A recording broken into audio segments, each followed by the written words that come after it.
ہر شخص چاہتا ہے کہ مجھے چین ملے، سکون ملے، اطمینان ملے، مزیداری کی زندگی ملے، اور ہمارا مزاج ایسا بن گیا ہے کہ جب ہمارے مزاج سے کام ہوتا ہے تو ہم اللہ تعالیٰ کے بہت وفادار بن جاتے ہیں. جب ہمارے مزاج سے ہٹ کر جو کوئی کام ہوتا ہے تو شکایتیں شروع کر دیتے ہیں. ہمارے ساتھ ایسا کیوں ہوا، ہمارے ساتھ ایسا کیوں ہوا، ہماری ابا نے بے عزتی کر دی، ہمارے چچا نے بے عزتی کر دی، ماموں نے بے عزتی کر دی.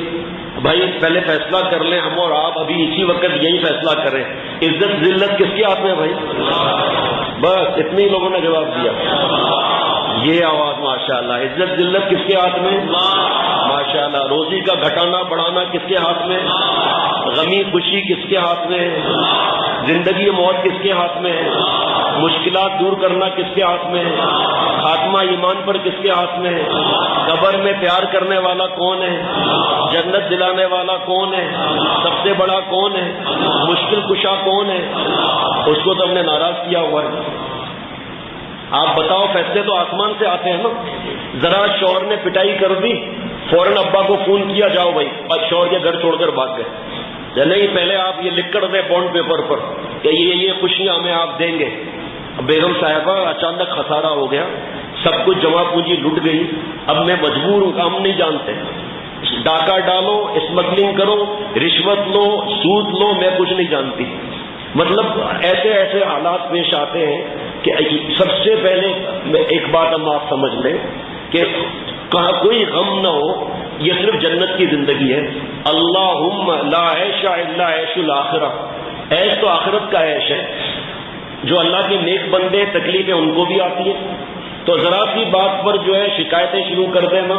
پہلے یہ دیکھیں کہ میرے اعمال کیسے ہیں. میں نے اللہ کو خوش کیا ہوا ہے، اللہ کو ناراض کیا ہوا ہے.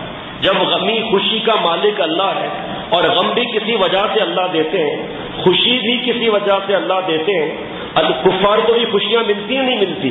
اللہ چاہتے تو وہ کفار کی خوشیوں کو ختم کر کے وہ والی خوشیاں جو ہیں مسلمانوں کو دے دیتے.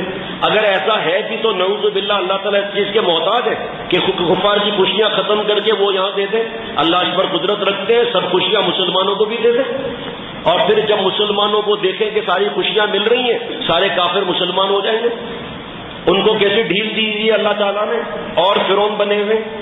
تو یہ ذرا سی کوئی بات ہو فوراً شکایتیں شروع کر دیتے ہیں. ارے ماں باپ نے آنکھیں بند کر کے رشتہ کر دیا، جوڑ دیکھا ہی نہیں.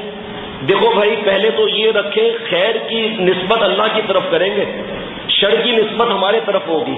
اور دلیل قرآن پاک کی ہے، ما اصابک من حسنۃ فمن اللہ. جتنی نیکیاں اللہ کی عطا ہے.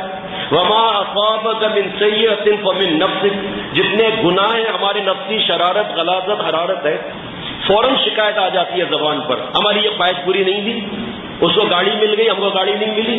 وہ خاتون دیکھو مزے میں ان کا شوہر کتنا خوش رکھتا ہے، اور ہمارے ابا نے ہمارا رشتہ کرا دیا خامخواہ. جو حرام عشق کرتے ہیں وہ ذمہ دار ہے، گناہ ہماری طرف سے.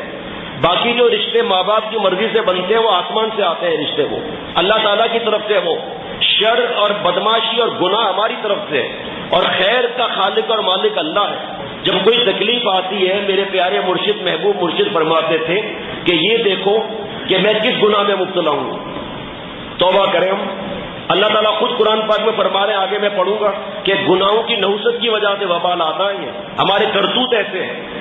اب اس میں کیا ہے، حضور صلی اللہ خیر یہ باتیں آگے آ رہی ہیں کہ حضور صلی اللہ علیہ وسلم کو کوئی حاجت ہوتی تھی، چوکھٹ پر اللہ کے سر رکھ لیتے تھے صلاۃ الحاجات پڑھ کر. حضرت شاہ رحمت صاحب رحمۃ اللہ نے فرماتے تھے کہ ہم نے تو صلاۃ الحاجات پڑھنا بھلا ہی دیا ہے، اور اس مشکل سے نکلنے کا جو راستہ ہے اس پہ عمل نہیں کرتے. پھر وہ باتیں بعد میں آتی رہیں گی. اب سنتے جائیں آپ.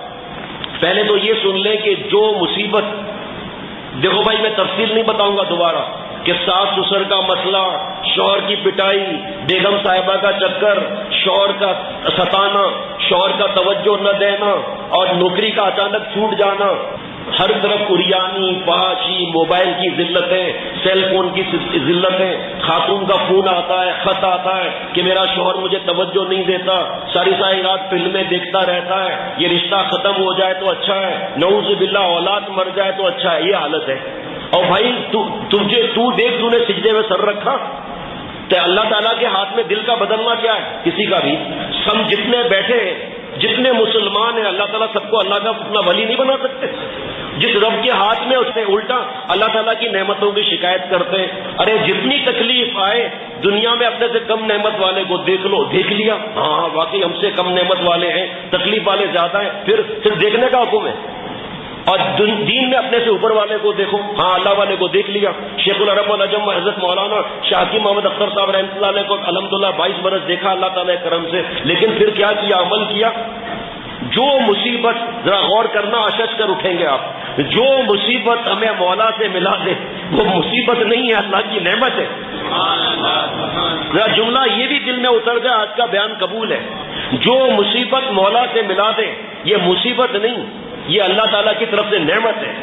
اور جو نعمت ہمیں گناہوں میں مبتلا کر دے، اللہ تعالیٰ سے دور کر دے، وہ نعمت نہیں ہے، وہ مصیبت ہے. وہ مال آ گیا، صحت آ گیا، اللہ نے صحت اس لیے دی ہے کہ دوسروں کی بہو بیٹیوں کو دیکھیں، اس لیے صحت دی ہے کہ آپ نے جوانی برباد کریں، اس لیے صحت دی ہے کہ جن پیروں میں اللہ نے جان دی وہ گناہوں کی طرف جائیں.